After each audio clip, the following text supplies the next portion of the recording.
Bismillahirrahmanirrahim. I'm Shahzad Ali from Geography Department 6th semester from Government College University Lahore. And today my topic is urban transport in developing countries, and our major concern will be the future of urban settlement of poor countries with reference to improving transportation. We're talking about urban transport because fundamentally transportation has the power to transform communities and is the key ingredient fundamental to economic well-being and livelihood. So much depends on how we shape our cities, how efficient is a city's transport system, and not just environmental impacts, but our social well-being, our economic vitality, our sense of community and connectedness all depends on transport system. Getting it right provides us with a catalyst for development.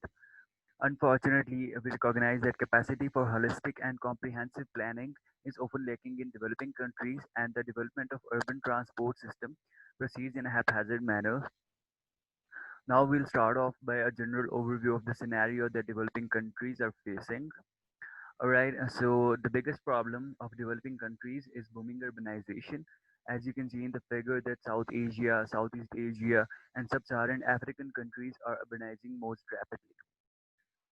And if we talk about Pakistan, the estimated urban population in 2001 was 35 million, which is 30.77% of the country's total population, and of the urban total, over 60% were living in 8 large cities with population exceeding 1 million. And what this rapid urbanization does is that increases the stock of motorized vehicles on road. As you can see, that from 1970s to 2050s, the estimations of motorized vehicles are very high. And it's the developing countries that are facing enormous stocks of motorized vehicles. And according to the Asian Development Bank, it's Asia to have about half of global vehicles by 2030s, as you can see in the figure. And this growing number of vehicles creates much inefficiency and badly affects the already unstable economies of developing countries. Too much vehicles contribute to much traffic, and the transport challenges faced by urban areas of developing centers are listed here in the figure. And the first one is traffic congestion. Large number of single occupancy vehicles add to the traffic volume, resulting in congestion, which contributes to air pollution, inefficient use of fossil, and slower commutes, which make urban life frustrating. And the second issue is long commutes. Shortening the commute times require a more integrated approach, and expanding the road capacity is not always effective. Due to rapid urbanization, the growth of cities contribute to long distances between homes and workplaces that contribute to longer commute times. Also, the long commute times increases the overall vehicle miles traveled, which is also called VMT, and which has a huge impact not just on air quality and carbon emissions, but also on the household pocketbook. And it's very expensive, and the middle class is struggling to hold on.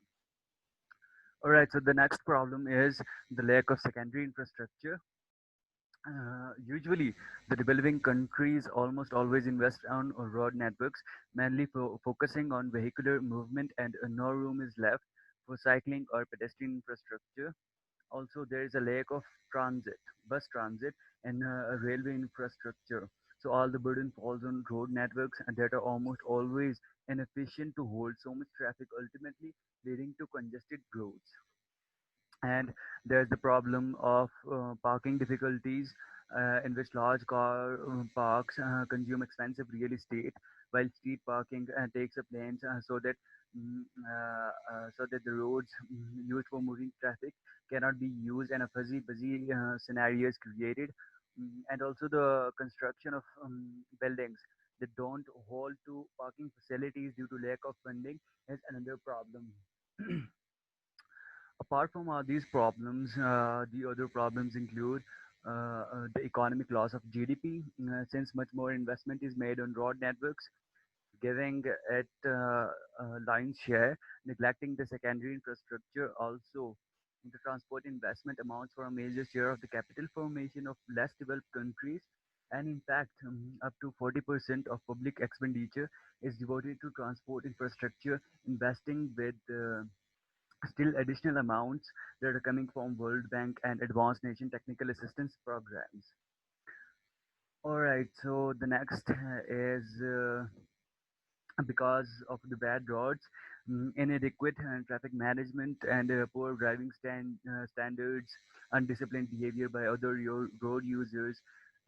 Or because of all these problems, the accident rates per vehicle kilometer are much high in developing countries. Vehicles in traffic crashes kill about 1.24 million people every year, and 19% of them are in developing countries. Also, the road crashes are the number one killing cause for groups of population between 19 and 29, and reports show that 40% of them are always pedestrians. And the next problem is of greenhouse gas emissions. We know that greenhouse gas emitted by transportation is the number one cause of air pollution. And due to this problem, it acts as a health crisis, and it's always going up, killing more than 2.1 million infants per year. And according to International Energy Agency (IEA), transportation generally generates 25 to 30% of global energy-related carbon dioxide emissions.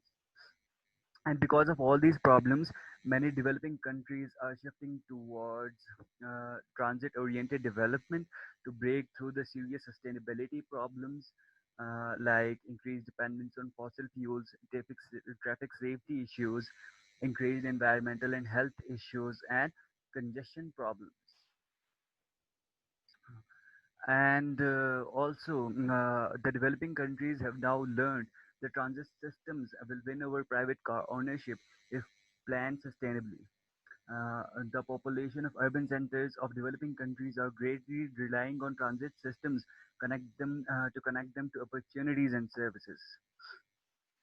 Also, the urban economies are investing more in transit, since there is no silver bullet in developing countries, and autonomous vehicles are not going to solve the issues of the urban centers in developing countries.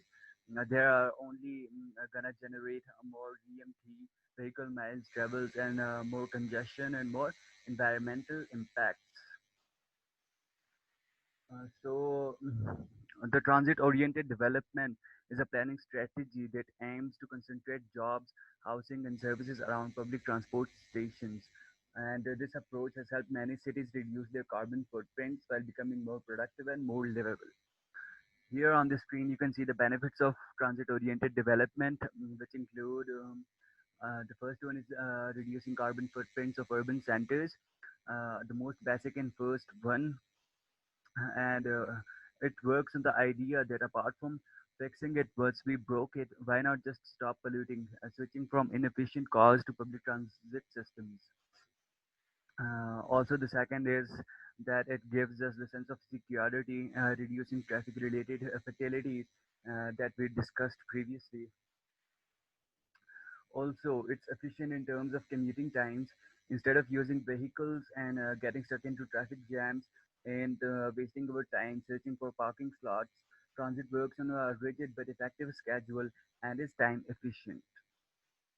Also, it allows us to use limited amounts of non-renewable energy or completely shifting towards renewable resources like electric grid systems working on electric power, so that are most efficient and time smart than any other means of travel.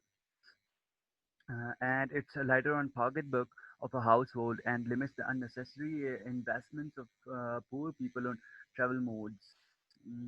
And Also, it provides point-to-point services, and when people have point-to-point access directly, the opportunities grows, and people have much more opportunities to get employment and business and all. And also, the last one is that it increases social inclusion, joining all the segments of the community in travel modes. Here you can see the case of Lahore, Pakistan, where the graph on the topmost left, you can see there is the increase in the number of cars from 2009 to 2013, and on the top right side you can see that It shows the modes of travel of people of Lahore, and most of the people walk to their workplaces and back to their homes by foot, and also the private vehicles uh, also contribute to a fair share of movement of people. And the down left side you can see a survey is called, where people are asked that if they think transport facilities in the city of Lahore are necessary. And 85% of the people are of the opinion that yes, it is exactly necessary that transit systems in an urban system must work in a proper manner. And you can, on the down right side, you can see that commuting on public and private transport before mass transit 2010 survey, that private modes of travel of people has increased due to mass transit systems. All right, so next is the strategy for change, that is sustainable development, in which urban transport in sustainable development, urban transport should be looked within the framework of inclusive green growth as the pathway to sustainable development, and holistic solutions for the local needs must be used and applied. And sustainable development is not about just building bridges and flyovers. It's also not about aiding metro and buses only. It's much more than that. It's the way of livelihood, political economy, and local culture, energy security, safety, and equity. Now, it's important that when talking about sustainable development, we are talking about accessibility, not mobility. And accessibility, not mobility, is what matters. Accessibility, and if we talk about accessibility, it's a function of three factors: the pattern of land use, the distribution of people in relation to the land use, and the transport system. Each of these functions is influenced by other two, and together they form a triangle of forces that must be balanced if people in a large city are to obtain efficiency and many amenities and opportunities of of which the urban center offers. Also, sustainable development provides us with geographic equity in our circulation system, and quite frankly, cities function better. Also, sustainable transportation can make our communities cleaner, healthier, safer, and yes, transportation can make our communities equitable too. Also, the sustainable development is going to revitalize sprawl that the urban centers of developing countries are facing. All right, so in the end, I am of the opinion that transport plan in developing countries cannot be sensibly concerned without the land use plan and vice versa. The planning of land use and transport must go hand in hand. Thank you.